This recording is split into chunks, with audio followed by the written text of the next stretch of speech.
Yo, gas. Assalamualaikum warahmatullahi wabarakatuh. Waalaikumsalam warahmatullahi wabarakatuh. Kami dari kelompok 5 akan mempresentasikan komoditas singkong.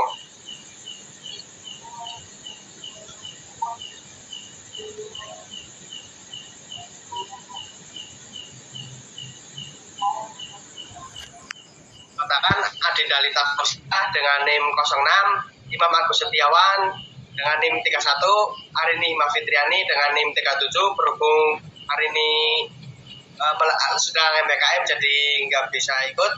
Selanjutnya ada Elsa Elisha Ramahadi NIM 51, terus Suri Najib Ramadhani dengan NIM 52. Selanjutnya ada Adelia dengan NIM 65.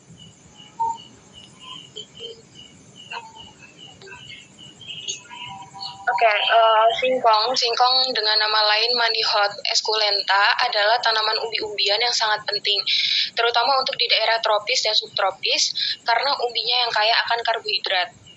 Terus, untuk mendapatkan hasil yang optimal, singkong penting untuk mempertimbangkan penggunaan lahan yang cocok untuk budidaya singkong.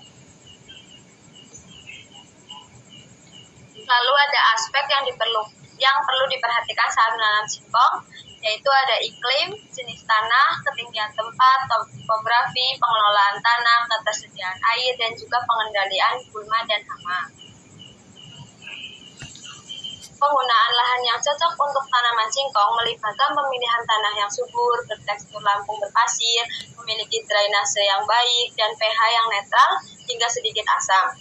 Iklim dengan curah hujan moderat dan suhu hangat yang juga penting. Dengan memperhatikan faktor-faktor ini, singkong dapat tumbuh dengan baik dan menghasilkan panen yang optimal.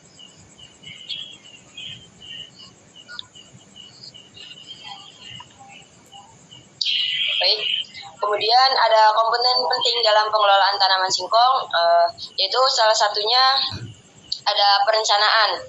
Dari perencanaan sendiri itu yang pertama ada pemilihan varietas, yaitu dengan sesuaikan dengan kondisi lingkungan. Yang kedua ada pertimbangkan tujuan budidaya. Kemudian habis itu ada persiapan lahan. Untuk persiapan lahan sendiri itu ada pengolahan tanah, pemupukan dasar, serta sistem tanam. Yang ketiga ada penanaman. Dari penanaman sendiri itu ada bibit dan cara tanam. Dan yang keempat dari pemeliharaan itu sendiri ada penyiangan, ada pemupukan susulan, ada pengairan, begitupun ada pengendalian hama dan penyakit. Yang kelima itu ada pemanenan, yaitu waktu panen dan juga cara panen. Kemudian yang keenam itu ada pasca panen. Pasca panen itu ada pembersihan, pengeringan, pengolahan, dan penyimpanan. Kemudian ada yang ketujuh ada pengolahan. Dari pengolahan sendiri itu ada pengeringan. Yang kedua ada pembuatan tepung. Yang ketiga ada pembuatan keripik. Kemudian ada fermentasi dari varietas singkongnya sendiri. Dan yang kedelapan itu ada pemasaran. Yaitu ada analisis pasar, kedua ada penentuan harga, ketiga ada saluran distribusi, dan yang keempat ada promosi. Yang 9 itu evaluasi dan pengembangan. Dari evaluasi dan pengembangan sendiri antara lain ada efisiensi produksi, ada kualitas hasil panen, kendala yang dihadapi, pengembangan teknologi. Dan yang 10, sustainabilitas yang diperhatikan dalam budidaya singkong yang berkelanjutan, yaitu ada penggunaan pupuk organik, pengendalian hama dan penyakit secara hayati, ada juga konservasi air, dan juga pemberdayaan petani. Dengan menerapkan ke-10 komponen di atas, diharapkan budidaya singkong dapat dilakukan secara efisien, berkelanjutan, dan memberikan keuntungan yang optimal bagi petani.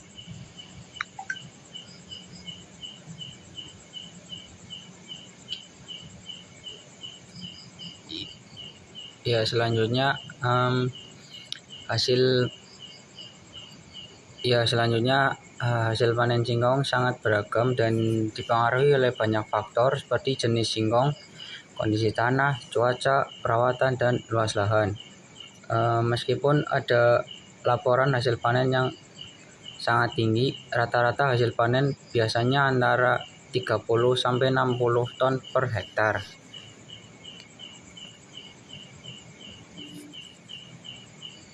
Ada pula aspek memaksimalkan hasil panen. Yang pertama itu memilih varietas unggul. Dengan memilih varietas unggul ini akan memaksimalkan hasil panen. Yang kedua, menjaga kualitas tanah. Kualitas tanah sangat mempengaruhi tanaman. Yang ketiga, mengatur pengairan. Dengan pengairan yang cukup, ini akan meningkatkan hasil panen. Yang keempat, mencegah hama dan penyakit. Dan yang kelima, panen pada waktu yang tepat.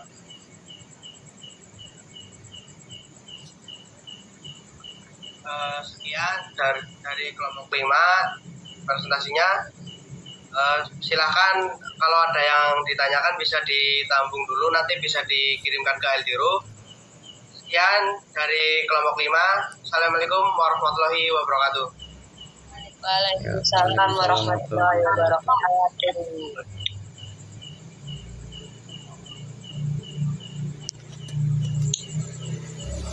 Udah nih.